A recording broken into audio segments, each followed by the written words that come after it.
Hey everybody, Spider here, coming soon podcast, of course, with Andrew Hubatsek. My man, how are you doing today? I'm doing great. I'm loving it. No, we are here in San Antonio, Texas, of course, Wonderland of the Americas. Second day for the tribute to Stephen King. Yes, And of course, iconic role, my man. You have the shirt for it? I do. And I have this my is- own face right here. There you go. And one of the questions, of course, I was asking you earlier for the role. I mean, it's interesting to see because it wasn't until years later that I realized there was a male playing Yes. Zelda. So Yeah. when that happened, I said, okay, wait a minute. So I had to go down the rabbit hole. But how did you go about getting that part? Well, I attended a casting call with about 10 or 15 other young men at the time.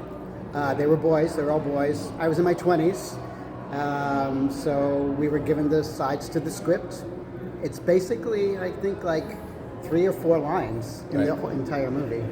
So I played around with it and did it. Got called back about a week later to interview with the director, Mary Lambert, Right. in a conference room somewhere in New York, and kind of climbed up on the conference table where we were and crawled toward her, saying the lines. Right. And then a couple days later, strangely, I was in a bookstore in New York, and Mary Lambert was there. Oh, man. And I was actually buying the book at that point because I didn't know the story. Oh, wow. I only knew the Interesting. sides. Okay. So we had a very nice conversation, and then it was kind of like a few days later, I got the call that I got the part. Nice, man. But I don't know, I don't know why they chose a man for it. I have a guess, but I don't know if it's the right answer. Right, right. And that's when we get to the makeup part. It was like 10 or 20 hours of makeup. Yeah. So when I got to Maine, they took my shirt off and started gluing the foam Yes. onto me. So I feel like they probably didn't want to do that to a young woman Okay. because it was 2 guys who were like Okay, yeah. the makeup Gotcha. artists. So I'm assuming that because you had to be kind of Comfortable like naked and- for like 20 hours, that they wanted to like choose Okay, yeah, that's an interesting. adult and like a male. Right. That's the only thing that I can think of. I don't know if it's true. No, but you got the part, of course, so I mean, did you were get the happy? part, thank goodness. Now, you were saying as far as the storyline itself, I mean, you weren't familiar with the book? Not at that time, no. Were you familiar with the writer? Oh, yeah, Stephen of King? course. Stephen King was, Yeah. was so like amazing and well known at that time. So Right. of course, yeah. And of course, having come from theater, because of course you were a teacher at one point. I worked for a theater in Pennsylvania for over 30 years. Yeah. You see, now for you as an actor, did it start off from theater? Like, were you doing theater in high school, college? Yep. I started doing theater in high school. Went to New York. Did a lot of theater in courtyards and parks and things like that. A lot of Shakespeare and stuff, and churches. And then, like after doing this movie Right. and another one, kind of returned to doing theater and did it ever since. Yeah. And of course, I mean, that's your first love, right? I mean, of course, that's where you can go I out there. think and- so. Yes. I mean, No. I would have done more. I would have done more films, Right. and I would do them now. And I auditioned for them. I just didn't get anything after that. So that was my 15 minutes of fame right here. You see, but of course, that's kind of interesting because a lot of times, even some of the actors I've interviewed before, Yeah. and they always say they're afraid to be typecast, so they're always kind of like trying to do different. Yeah, yeah. Do you think this might have done that to you? Like once they got this, they were like, No, well, it was at a time where, like, after the movie was done, it disappeared. There was no VHS or DVD, Right. so it just kind of like went out of existence. So I don't think so. I just think I wasn't good enough for any of the roles. Nobody wanted me, so that's all. no. You see, and there's parts with certain people. I mean, for me, having been a fan, I always feel like a lot of times the part picks a character, not the other way, because it just so happens like they're like, man, this is perfect for this Yeah. guy or this lady. Yeah. Is there, when they did this, of course, I mean, it was written before, but you said you sold the part. I mean, you had to crawl up there and do the. Do you think theater helped you for that, like being that dramatic, I guess, or that?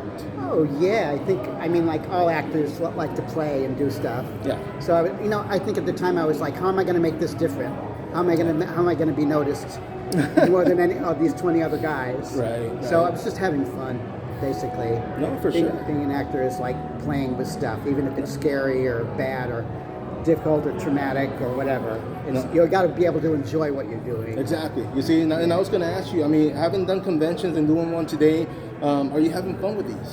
Oh yes, I am. It's been like 10 or 15 years since I've done them because I ended my job at the theater full time. Right. So now I can do them, and it's so great to be able to meet so many people who are interested in meeting me. Like, who am I? Right? Yeah. It's like, and like, it's just great. It's great to be known. It's great to be introduced to so many people, and it's just like a lot of happiness going on, and I love it. I love San Antonio. No, and that was, I should have asked that before, Yeah. but I mean, is this the first time in San Antonio? It is. Oh, wow, man. Well, welcome to San Antonio, man. Thank you. Now, I wish I could stay longer. I really want to see.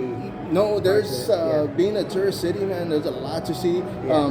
Yesterday, before I got here, I was actually downtown for another event that I had to go pick up items. Yeah. I cut through downtown. I haven't been to see the Alamo in years, and I'm from here in San Antonio, but it's just one of those things where I was like, I'm gonna be a tourist, take some Yeah, shots, did you really?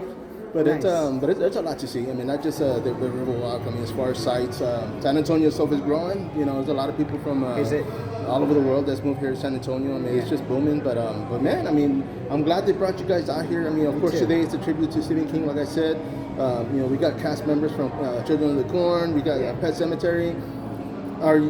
I guess, do you guys stay acquainted? I mean, is there people like actors that you're still friends with, and you like, oh, okay, you know what?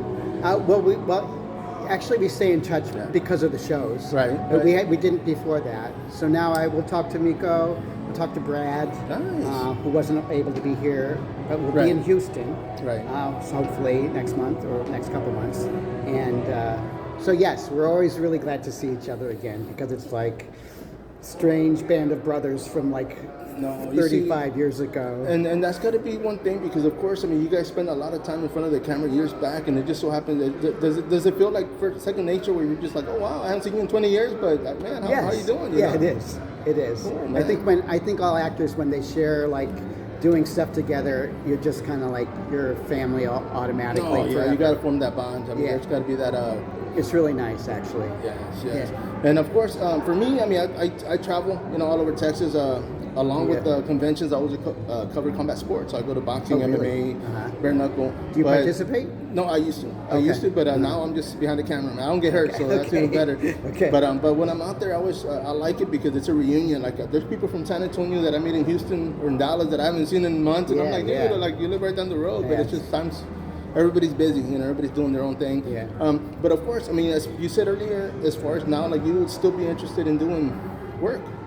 Oh yeah, I'm always interested. I mean, like, I had a full-time job at the theater, and Right. so I'm like, yeah, I'll try something out if anybody's interested. No, for sure, because Yeah. a lot of the work that I do, it's with a lot of indie filmmakers, and I know Yeah. they cast a lot of actors from films, iconic Yeah. films. So I mean, for sure, I'll plug you in and see if Sure. somebody needs, as far as the experience, somebody that needs directorial. I mean, are you willing to do?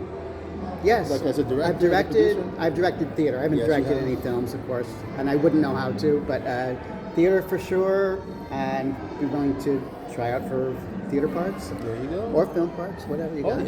yeah. As long as they come calling, right? Exactly. Man, well, I do appreciate this, and I know Sunday's still early. For those I'm going to be posting this, come out here, support, hang out. Vendors, guests, you guys Yes. are great. Appreciate you. Come to Kings of Horror. It's still going on, so come. No, for sure. Everybody out there, of course, once again, this is Spider, Coming Soon Podcast. Till next time, follow up.